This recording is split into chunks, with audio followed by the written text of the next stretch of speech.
काम सनकादि सिद्धा नेता विमर्शे सूत्रजालम। जी गुरुजी, ये चंद्र ग्रहण कब हो रहा है, कौन सी तारीख को? राहुल बाबा, ये चंद्र ग्रहण 3 मार्च दिन मंगलवार सन 2026 को प्रारंभ हो रहा है। जो समय है इसका वो 3:20 से लेकर के 6:47 पर इसका मोक्ष होगा, क्योंकि दोपहर में 3:20 पे शुरू हो रहा है चंद्र ग्रहण, तो इसलिए इसको ग्रस्तोदय चंद्र ग्रहण भी बोलते हैं। इसका 12 घंटे पूर्व इसका सूतक प्रारंभ हो जाता है, यानी कि 6:26 पे प्रातः सूतक प्रारंभ हो जाएगा। उससे पूर्व भी ठाकुर जी की आरती, सेवा, पूजा इत्यादि संपन्न करने के पश्चात मंदिर के कपाट बंद कर दिए जाएंगे और फिर ग्रहण का जो मोक्ष है वो 6:47 के बाद मंदिर की शुद्धिकरण के पश्चात गंगा जल से स्नान करवाने के बाद नए नए पोशाक धारण करवाने के पश्चात ठाकुर जी के मंदिर के कपाट खोले जाएंगे भक्तों के दर्शन के लिए।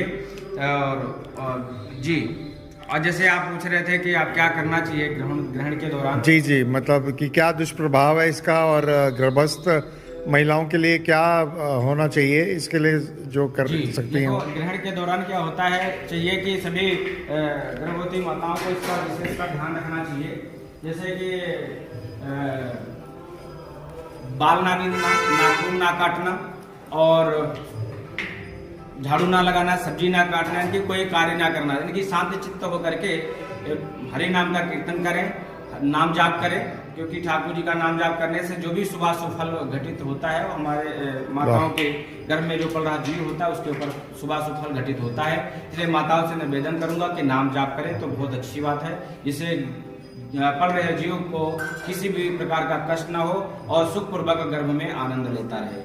और रहेगी बात जैसे कि इसका प्रभाव दुष्प्रभाव क्या रहेगा ग्रहण का, तो देखो ग्रहण चाहे सूर्य ग्रहण हो चाहे चंद्र ग्रहण हो, इसका दुष्प्रभाव तो रहता ही है। इसे आगजनी, दंगा, अवसाद, सत्ता परिवर्तन इत्यादि के कई योग संयोग शास्त्रों में, पंचांग में दर्शाए गए हैं।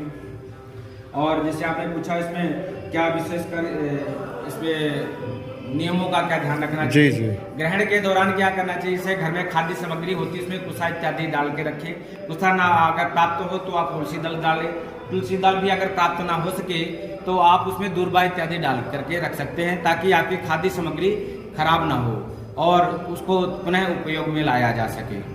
जी, और कुछ जैसे आप पूछना चाहेंगे सूतक का जैसे सूतक आपको मैंने पहले ही बताया कि सूतक का जो समय है वो प्रातः 6:26 पर प्रारंभ होगा और 6:26 से पहले ही हम मंदिर में सेवा आरती इत्यादि करने के पश्चात मंदिर के कपाट बंद कर दिए जाएंगे और उसके बीच में कोई